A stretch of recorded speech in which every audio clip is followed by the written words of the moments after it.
Vamos chamar agora aqui o Gustavo. Gustavo, que é doutorando, Gustavo Serefian.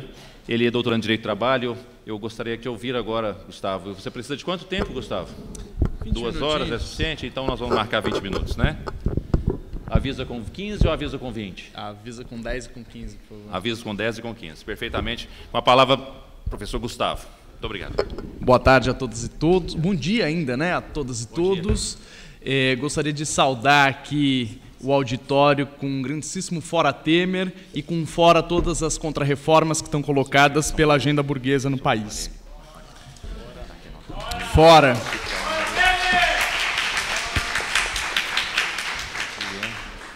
Para além desse fora Temer e do fora todas as contrarreformas aqui colocadas, eu queria dizer o quanto que eu me sinto aqui extremamente feliz e revigorado em poder estar num evento que, para além de aqui contar com tantos amigos e amigas, companheiros e companheiras, é também marcado pela memória do Filipinho.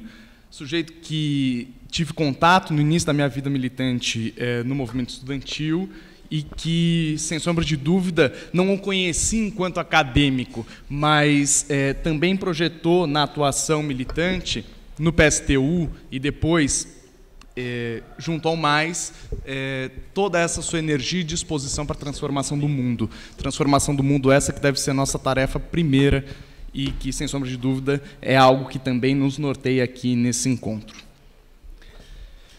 Fico muito feliz também de estar podendo aqui representar o grupo de pesquisa Trabalho e Capital, né, que é um dos grupos que, de uma forma ou de outra, junto com a professora Daniela, grande idealizadora aqui do evento, pôde animar, dar corpo a essa atividade e, de uma forma ou de outra, poder externar, ainda que numa síntese pessoal, as perspectivas de leitura que nós tivemos no último período, direcionados à leitura do livro 1 do Capital e a importância que se coloca hoje, tanto quanto em outros momentos da história do capitalismo, da compreensão da teoria do valor, para que a gente possa perpetrar os nossos enfrentamentos necessários e que, como bem o professor Ricardo Antunes aqui colocou, nesse momento se colocam como tarefas de resistência.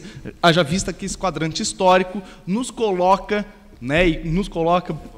projeta aqui a nossa condição de classe necessária, como vítimas dessa ofensiva burguesa que se alastra internacionalmente e que assume feições particulares aqui no Brasil.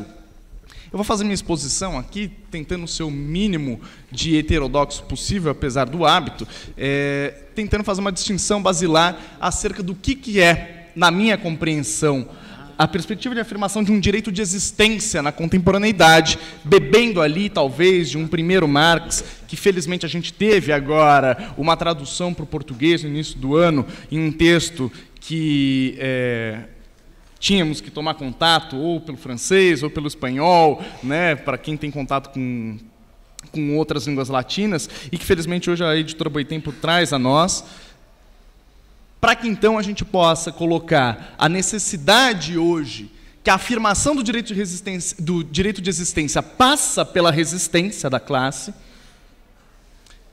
e a indispensabilidade também de que tenhamos que pensar que as contrarreformas trabalhista e previdenciária devem, sem sombra de dúvida, ser lidas em conjunto com outras perspectivas da ofensiva burguesa que hoje se colocam mundo afora e no nosso país. A primeira parte que eu faço quanto à questão do direito de existência é como eu leio essa ideia que, de uma forma ou de outra, desponta nos textos que Marx vai descrever ali na Gazeta Renana, em 1842, ainda um pouco contaminado com um justnaturalismo que é de referência crítica, que não é adhesionista, pura e simplesmente, aquela leitura que era da escola histórica do direito, e que assume uma feição extremamente particular a partir do momento em que ele vai projetar a afirmação de uma tradição que é a nossa, que é a dos vencidos e vencidas da história, que é daqueles e daquelas que têm, sobretudo naquele momento, que se jogar no mercado de trabalho para atender às suas necessidades materiais imediatas, contra a tradição e a afirmação daqueles que são os proprietários, aqueles que são os herdeiros do poder, aqueles que estão numa condição de privilégio histórico e de dominância que não cessam ainda de vencer, desde aquelas priscas eras, desde os mais de 170 anos passados desse escrito inicial que eu faço referência aqui. E não me parece inapropriado vindicarmos contemporaneamente a afirmação de um direito de existência. Digo isso porque não venho aderir de uma forma completa e absoluta às compreensões que projetam no direito uma historicidade burguesa ou capitalista. Eu compreendo que a juridicidade tem ali, sim, a sua ligação imanente com a perspectiva de afirmação e reprodução da lógica do capital. Tem, sim, a sua indispensável conexão com a perspectiva da circulação mercantil. Mas o direito, como um todo, não. E ainda que se assim fosse, penso eu que a historicidade que guarda também a afirmação dessa pauta política tem uma potência tremenda. Me parece ingênuo, me parece completamente estranhado do que é a afirmação das lutas das classes trabalhadoras, e aí faço a parte que eu uso mesmo a expressão classes trabalhadoras, nessa compreensão de que há essa pluralidade, no meu ver, de classes que vivem da venda da sua força de trabalho, e, não obstante, a afirmação política que eu acho indispensável, cunhada pelo professor Ricardo Antunes, e que eu acho que devemos, em larga medida, também advogar e defender, quanto à defesa de direitos. Não me parece uma pauta rebaixada vindicar direitos na contemporaneidade. Não me parece algo que é inócuo na perspectiva de transformação reivindicar direitos. Sobretudo, comungando desse mesmo diagnóstico que o professor Ricardo Antunes aqui nos trouxe, de que vivemos sob o bombardeio dessa ofensiva contra-revolucionária internacional burguesa, que perpassa toda essa série de contra-reformas, de readequações da lógica de reprodução do capital, e que tem, de uma forma ou de outra, no atentar contra a própria existência das classes trabalhadoras, e isso em duas facetas. Na faceta que ela é a mais imediata, mais palpável, que é a existência material, haja vista que, de fato, um contingente imenso daquelas e daqueles que vivem da venda da sua força de trabalho podem ser eliminados na contemporaneidade, sobretudo diante do crescente papel que o trabalho morto hoje tem na composição do capital, e que, de uma forma ou de outra, segmentos diversos da população podem ser considerados descartáveis aos olhos do capital. Motivo pelo qual as perspectivas que perpassam a precarização dos contratos de trabalho, a impossibilidade de atenção aos meios de sustento e a atenção dos bens de consumo imediatos para a sustentação da nossa vida, que estão ligados também à previdência social e assistência social, se colocam ali como uma frente importante desse avançar e de um requalificar das fronteiras de afirmação da mercadoria. Essa existência, porém, ela não se coloca pura e simplesmente dentro dessa dimensão, que é a da afirmação da fome, da afirmação da miséria, que é a afirmação da pauperização de amplos segmentos da classe. Mas também se coloca na perspectiva de afirmação de uma existência política. Todas as perspectivas que hoje se sinalizam direcionadas às contrarreformas previdenciária e trabalhista, sobretudo, têm funcionalidades políticas imensas. Na medida em que a fragmentação que se coloca, por exemplo, com o instrumental da terceirização, tem uma funcionalidade ímpar de cindir os trabalhadores no ambiente de trabalho, de que o trabalhador deixe de se fazer e compreender enquanto um membro de uma mesma coletividade. A volatilidade em que se assentam os vínculos de trabalho, essa quebra com uma perspectiva de perenidade que existiam nos laços laborais, típica do fordismo, acaba, por de uma forma ou de outra, ser tolhida. E esse tolher traz insegurança, traz angústias, traz ali ao trabalhador toda uma série de perspectivas de que Ele não deve promover enfrentamentos para não se colocar ainda mais em condições de risco de sustento de si e da sua família. Porque ele depende do assalariamento, ele depende de vender a sua força de trabalho. E num contexto em que os vínculos são ainda mais precários, essa dependência ela se coloca de forma ainda mais brutal e evidente.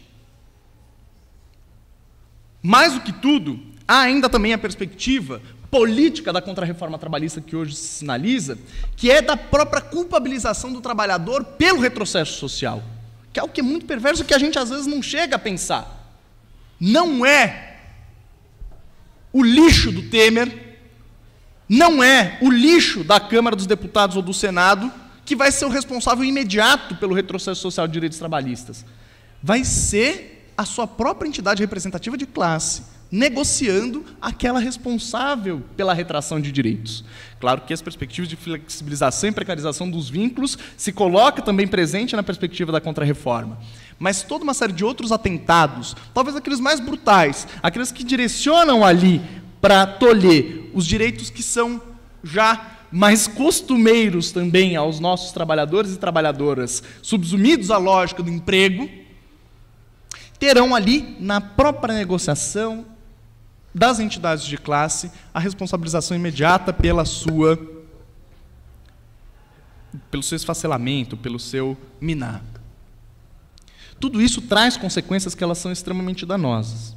E penso que isso traz dificuldades para a própria existência da classe, haja vista que eu faço uma leitura que ela não se esgota na compreensão do que são as classes trabalhadoras, pura e simplesmente na inter-relação que essas mantêm, que esses conjuntos de sujeitos mantêm com os meios de produção, com controle, detenção ou não detenção dos meios de produção. Mas que perpassa também toda uma série de elementos que eles são próprios do agir político, que eles são próprios da Constituição, que ela é cultural, que eles são próprios do enfrentamento. E dali eu bebo muito do historiador inglês Edward Palmer Thompson, que vai colocar na Constituição própria da classe a afirmação da luta de classe, que as classes se fazem num processo de luta.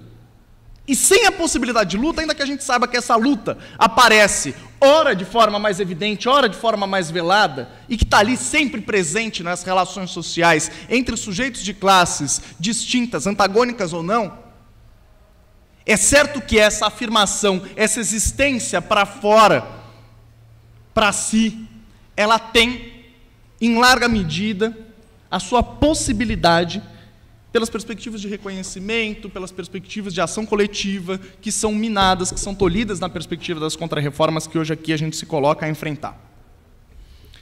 Daí a importância que hoje, nesse quadrante histórico em que estamos sendo vencidos, infelizmente, a resistência se faz algo indispensável, se faz algo necessário e primeiro, se coloca como um mote, um norte para todas e todos nós.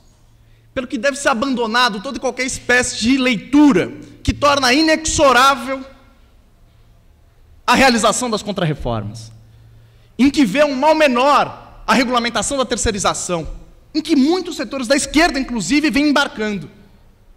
Ah, não, regulamenta, mas regulamenta de uma forma que seja menos lesiva.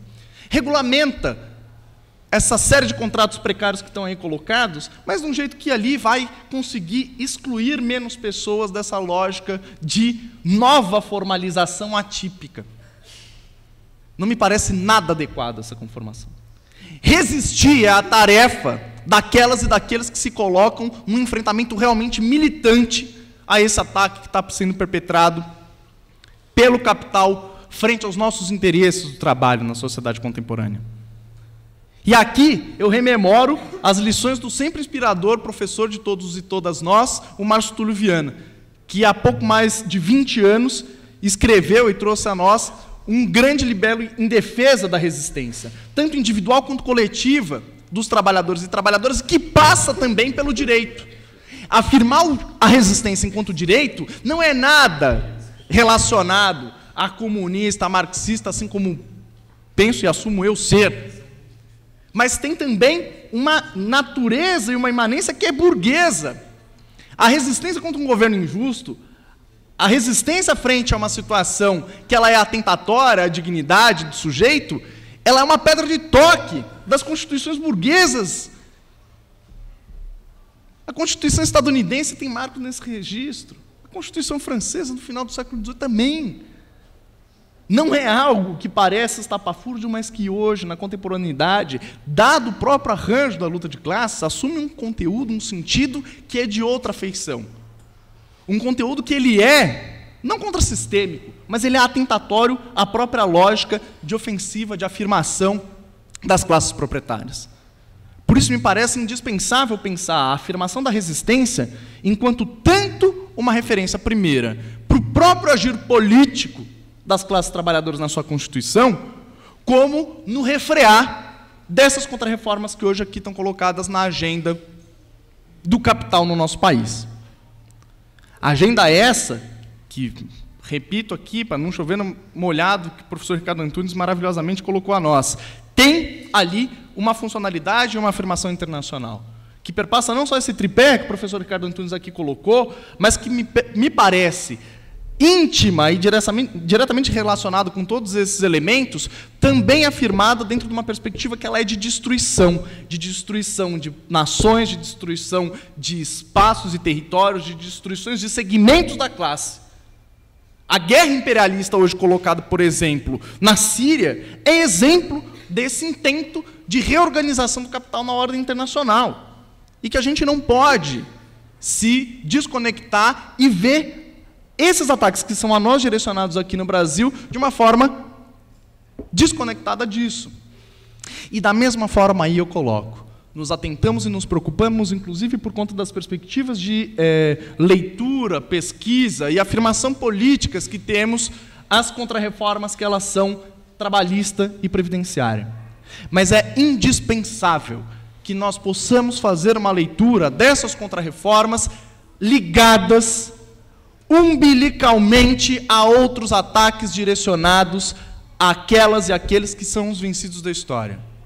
Temos que pensar que esses ataques que vão ser direcionados sobremaneira aos assalariados e assalariadas têm uma funcionalidade ímpar e conjugada com todo o avanço que o capital financeiro, na sua feição do agronegócio, se direciona frente às populações camponesas. Que, da mesma forma, o agronegócio atenta contra as populações indígenas no nosso país. E que tudo isso está ligado. A resistência conduzida por esses segmentos da população, por esses setores, que também são nossos aliados estratégicos, e outros dizer que estratégicos, deve estar interpermeada pela afirmação do direito do trabalho e da previdência social. Porque se a gente faz uma luta, que ela é pela resistência, pela afirmação dos direitos, e segmenta, exclui aquelas que são também os nossos aliados históricos, que compõem, a meu ver pelo menos, o sujeito histórico revolucionário dos nossos tempos, a gente vai estar cometendo uma grande atrocidade. Atrocidade essa que se desatenta às perspectivas de que uma afirmação revolucionária que vindico se constrói na base da resistência. E que, se ela não for contemplar os interesses de indígenas, ela não será uma revolução efetiva que eu vindico. Se não for atentar aos interesses das populações camponesas, da mesma forma não será. Se não se atentar aos interesses de mulheres, de negras e negros, LGBTs, também não será. Então, toda essa complexidade de demandas perpassa necessariamente a leitura do que a gente deve fazer da afirmação dessas resistências. Resistências essas que, sem sombra de dúvida, devem se colocar como pauta primeira nossa e que, dado esse caráter do nosso encontro, desse nosso seminário, que é, de uma forma ou de outra, composto por estudantes, por intelectuais, por professores e professoras, deve, sem sombra de dúvida, demarcar posição. E essa demarcação de posição passa, pelo menos penso eu, pela necessária compreensão de que, nesse momento, um instrumento atentatório à lógica predatória do capital, hoje, se coloca fundamentalmente na afirmação da greve geral. Greve geral essa que já conduzimos no 28 de abril e que voltaremos a conduzir no 30 de junho desse ano. Greve geral, felizmente, chamada em unidade pelos setores todos da classe, mesmo aqueles que, em alguns outros momentos históricos, se colocaram distantes dos radicais interesses históricos que devemos cumprir. Mas que hoje, felizmente, na perspectiva de resistência, seja o motivo qual for, estão do nosso lado. Isso é uma grande felicidade. E eu acho que é uma tarefa que é intelectual e militante nossa, tirar desse seminário um texto político em apoio não só a toda e qualquer espécie de resistência e afrontas contra reformas trabalhistas e previdenciárias, mas também em profundo endossar e animar da greve geral do dia 30 de junho. Obrigado.